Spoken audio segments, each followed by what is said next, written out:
My name's Tali and today I'm going to be painting, I've already painted it, but I painted the Ethan Dolan, and one of his pictures he was talking about his acne. As someone who has suffered and is kind of still suffering, I mean I'm on medication for it, but with acne I can relate, feel it was very mature of him to express his feelings about it. That's why I thought I would paint a picture of him, but I hope you enjoy the video and yeah, remember to like and subscribe.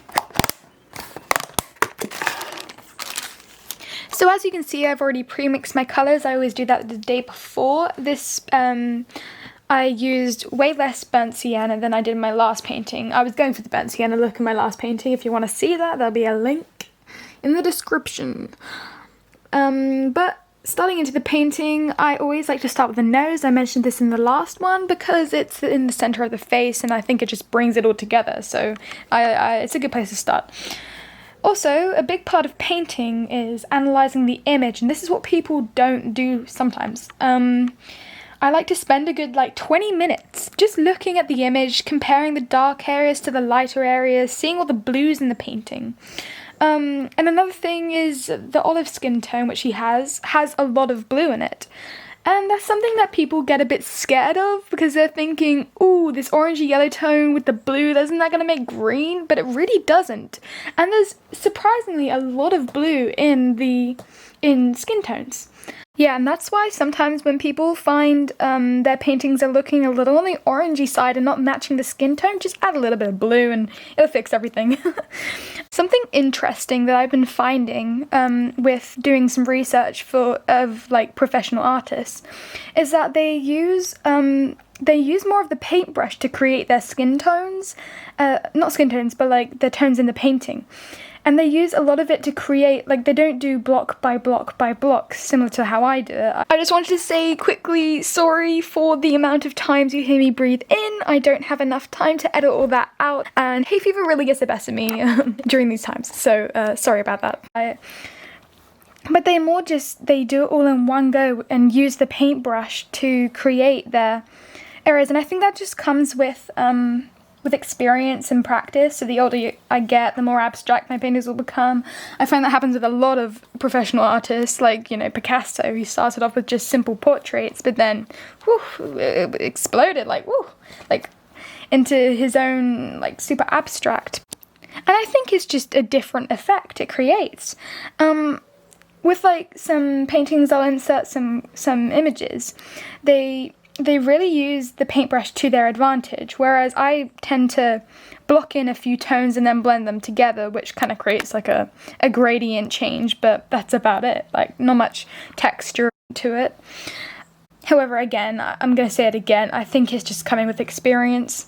I'm only 15, so I actually started oil painting this year, so my first portrait actually turned out really well. I mean, it was technically my second, but my first one was pretty bad. For some reason I decided to do blue skin tone. I don't think I have a picture of it, but it was really weird. But then my first one was a lot better, and I think paintings just come quite naturally to me. When I was younger, my mum used to take me and my sister out on a lot of trips to museums and art galleries. So we've kind of been experiencing all that kind of stuff since a really young age, which I appreciate my parents for doing that because it's helped me to get to where I am now.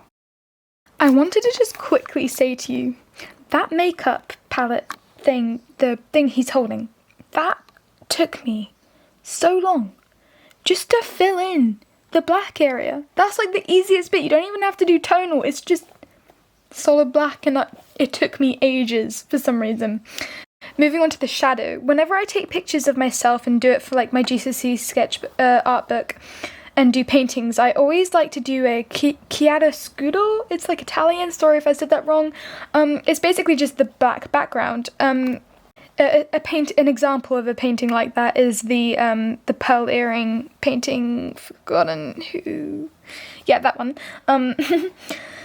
And so I've had a lot of practice with darker shadows and stuff because every single one of my paintings pretty much has a shadow in it. So I've kind of had a lot of practice with that, so that's good.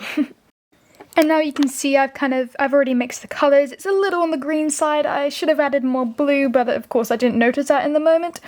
I'm just going in with a palette knife and spreading the background colour. I just find it quite satisfying to use a palette knife, to be honest, and then went in with the paintbrush and smoothed out the areas. But then I thought the background was a little plain, so I added a bit of a gradient change. So I did a dark green, a medium green, and a lighter green around around Ethan. And also another thing I need to mention is that I purposefully did the hair a little shorter at the start because I needed to do the background, which I probably should have done the background first, but that's okay, and then went in at the end with the black and extended the hair again. Yeah.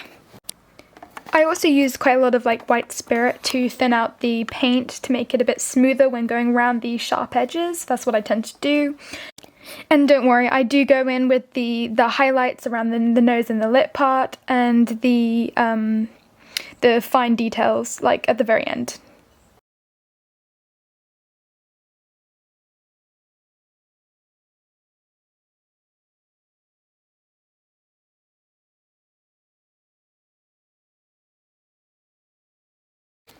And although I know they probably won't see this, most likely won't see this, I just want to say a big thank you to Ethan and all the creators like Emma Chamberlain who have all told us about their acne and their stories. It really helps because it is a normal thing that everybody goes through, just some at different stages and ages and all that kind of stuff. So yeah, thank you for that. And now the finishing touches, and for your satisfaction, even though it wasn't satisfying, I peeled the tape back. I had to trim it down. It was kind of messy, but you know, gotta do what you gotta do. Anyway, hope you enjoyed the video. Please like and subscribe, it helps support my channel. And if you want to watch more, subscribe. Anyway, thank you for watching. Bye.